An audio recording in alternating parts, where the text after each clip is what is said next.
So now let us, just to make sure you get the concept of gross margin and net margin, we're going to look at an example. Two very popular companies, Amazon.com and Google.com. Amazon.com's gross margin is 24%, whereas Google.com's gross margin is 65%.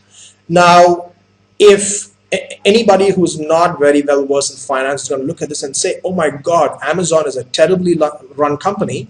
Their gross margin is 1/3 of what Google's is. But you, being a corporate finance professional and having learned what a gross margin is, you will know that just because their gross margins are different does not mean one company is worse than the other company. No, Amazon.com is the #1 e-commerce company, Google is the #1 search company, and both are outstanding, world-classly managed companies. The reason Amazon's gross margin is only 24% of their revenues is because what does Amazon sell? Let's say books. As an e-commerce, they sell books. Let's say the average book costs $10. They sell a book for $10. How much do they keep out of the $10? A typical book probably costs Amazon about $5, $6, right? So out of every $10 they sell, they only get to keep $4 or $5, if not lesser, based on what categories of products you're talking about.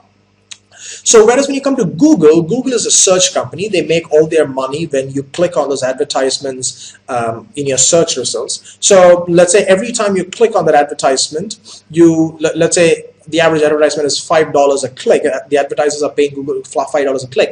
For every $5 Google takes in, Google has very little expense to serve those ads. It's not like the Amazon book. They have not very little expense. All the expense to serve that ad is probably some electricity at some server farm going on, a bunch of computers that's processing the search requests. That is very minimal compared to actually the cost of a product like a book, which is why most of the money that Google gets as revenue, Google gets to actually use it as an operating expense in terms of R&D, giving their employees free food, having fancy offices, getting into 500 different other products and all of that. Whereas Amazon doesn't have the luxury because they're a much lower cost of goods gross margin company, and that's not a bad thing. Retail is always a low gross margin business, but it's all about efficiency in retail.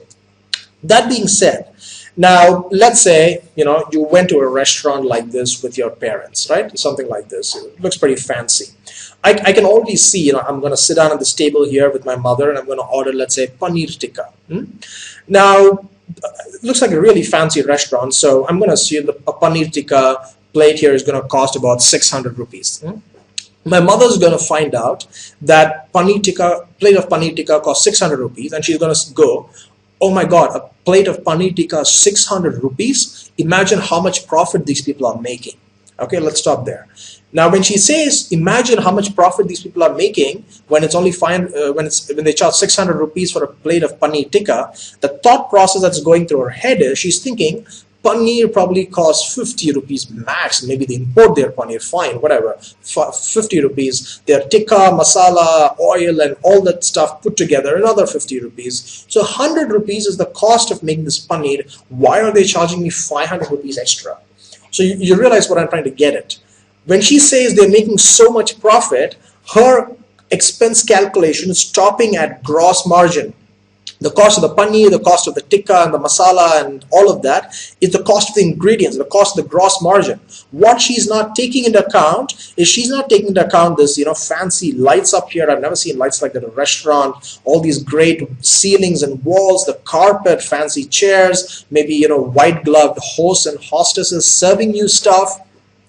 The operating expenses she's not taking into account. She's just taking into account the cost of the food and telling you it's a great gross margin. So next time you take your mother out and she tells you something is so expensive, you can actually explain to her the mistake she's making. Okay, maybe she just won't agree with you it's a mistake, but you can try anyway. Now, let's say you are passing in front of a restaurant that looks something like this. There's a fancy restaurant, there's some flags here, looks like a fancy road, and there's this huge limousine car parked outside where they take their guests home late night if they can't get home by themselves. Okay, So you probably notice, you probably walk by a restaurant like this or a hair salon in a really posh area, and I would wonder, how do these guys make a profit when they're located in an area like this? They have to pay so much on rent, they have to pay so much on like insurance, taxes, and all kinds of stuff. How do they still make a profit? When I say that, I'm actually talking about the operating expenses, because I don't even know what the restaurant sells. I don't know what their menu price is. I'm making a judgment saying they have to pay so much in rent. They have to buy this huge limousine car.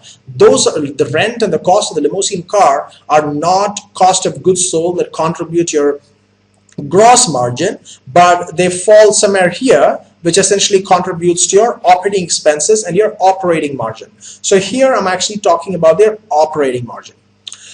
So now hopefully you have a fairly good hang about what an income statement is all about, the different components of an income statement, why is it used, the different terminologies used, and you even know how to build a very basic income statement. Yeah.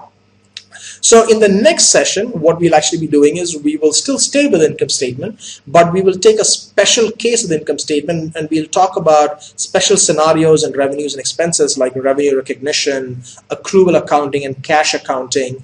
And we will also focus on some financial ratios that will help you analyze an income statement better and actually make an intelligent call or decision on the operating efficiencies of a company.